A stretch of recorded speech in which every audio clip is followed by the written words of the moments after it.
Hi guys, so you have turned in your first final draft of your essay on homework yesterday. Now is the time for us to be talking about the rubric, how FSA is scored, which is how our benchmarks are scored, in a student-friendly way to help you understand how your grades are going to be calculated on the FSA, how to reach the highest score. And then the next couple weeks, we'll be talking about example essays, what scores they got, and how you can achieve that score by using those strategies. So I have this attached to the assignment. This is something that you need to always have handy when you're writing. So the next time that you write an essay for me, I want you to be looking at this. Notice this says opinion, because opinion and informative are different kinds of writing. So the rubrics are a little different. So today we're just going to be talking about opinion because we have been studying opinion. We'll be doing informative after the first of the year. So FSA is out of 10 points. I would like you to print this out and take these notes and then have this handy in your writing notebook. It is out of 10 points. A passing score at this point in 2020 is 6 out of 10. Anything below that is considered not passing. So our goal is a 6 or more. Essentially, we want to shoot for higher than that. We want to shoot for a 7 or an 8. So this is how we would do it. You could get a total of 4 points for purpose, focus, and organization. So you could get 1, 2, 3, or 4 points. You can get 4 points for evidence and details. So you could get 1, 2, 3, or 4 points. So far, that's 8 points you could get. And the next one is conventions, and you can get 2 points. So that is a total of 10 points. This is broken down into each section. So on page 1, I want you to look down here. This is how you would get a score of 4, which is full credit for purpose, focus, and organization. Essentially, purpose, focus, and organization means that your writing is on topic, organized, has paragraphs, has a main idea, opinion, your use of words, transitions,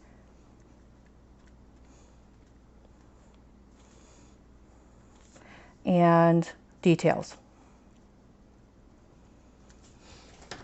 All of these things are included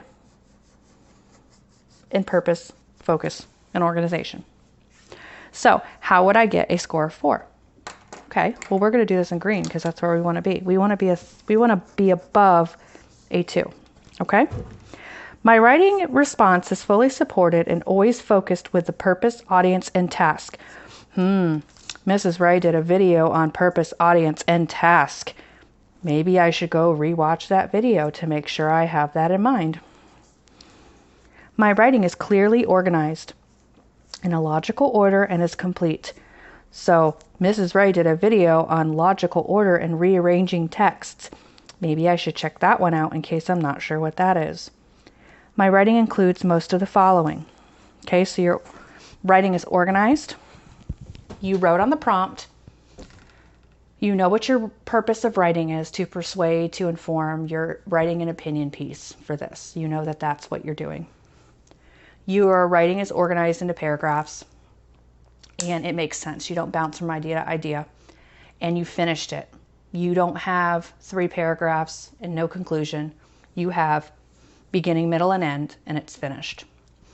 So the first thing that you want to look for is a clearly stated opinion that is strongly supported with little or no loosely related details. So in other words, remember that video that Mrs. Ray talked about where I said delete unnecessary information. Everything that you write has to be related to your opinion. You have to state your opinion very clearly if you want a high score. That is in the introduction. In every part of your essay, you're repeating your opinion.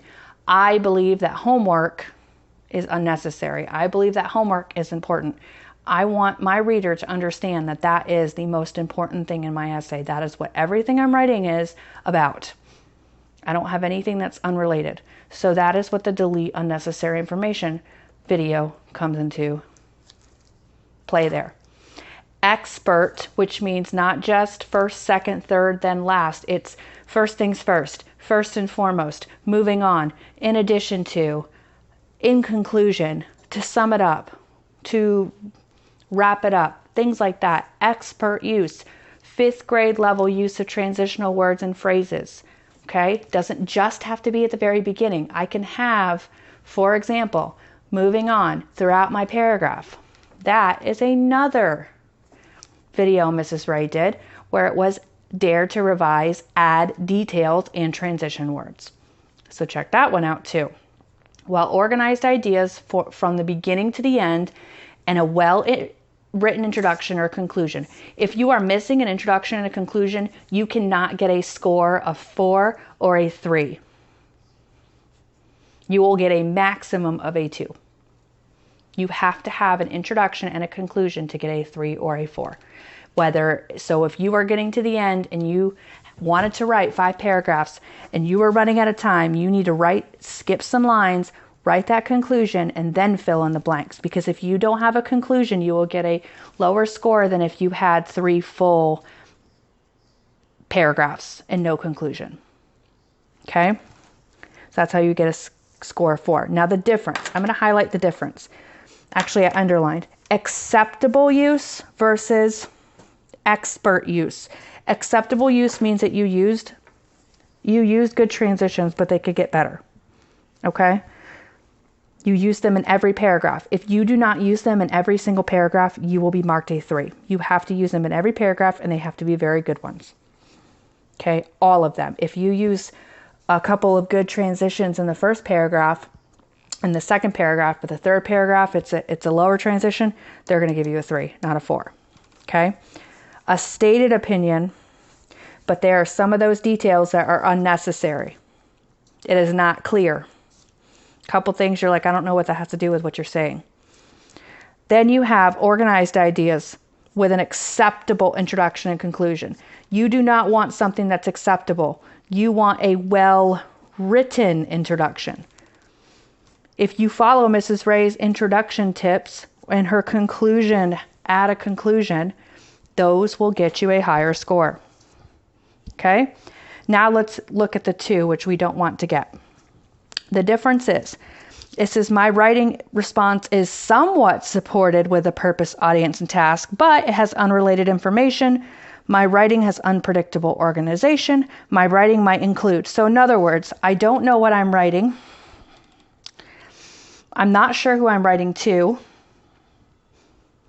And I'm off topic. So like what I'm writing doesn't quite have to do with what I'm supposed to be writing. I'm not completely organized. I might have everything in one paragraph. I might have something that should be in paragraph 2, but I threw it in paragraph 3.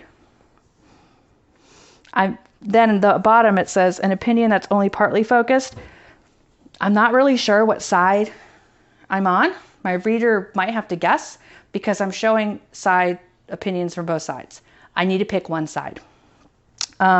Some transitional words or phrases, but they're not very good, or you don't use them in all your paragraphs, and your organization bounce from place to place. I might not have an introduction. It might be a very small introduction, or I might not have a conclusion, or my conclusion is very small. Okay? And a number 1 is pretty much I tried, but I really don't have a purpose, focus, and organization. Okay? So, this is where we want to stay. Okay? That is what we're looking for to get the highest score. Always look at 4 as your checklist. Okay, now the next thing we're going to do is on page 2. And this one's on page 2. Okay. All right, evidence and details is basically evidence and elaboration. Mrs. Ray did a video on evidence and elaboration. Okay. So this is how we want to stay, again, a 3 or a 4. My writing shows detailed and convincing support and evidence for my opinion and includes the expert use of sources, facts, and details. Okay? So, it is obvious that when I write something, I don't just write my opinion. I have a lot of stuff from the text that says, this is why I'm right. These people agree with me. This is why I'm right. And this is why you should agree with me too, because all these other people over here agree with me, and I'm going to tell you why. So this is why. An important evidence includes smoothly and completely with references to sources. So here, this is when you are citing your sources. Where did you get that from? This person said blah, blah, blah from this passage. This is where I got my evidence. Expert use of different types of details. I could use definitions. I can use quotations. I can use examples. I want to use a variety of those. All of them are going to support why I am right. Clearly written ideas using specific and precise language. Remember how we talked about that word usage? Look at those juicy words that Mrs. Ray gave you. That will help you with your precise language.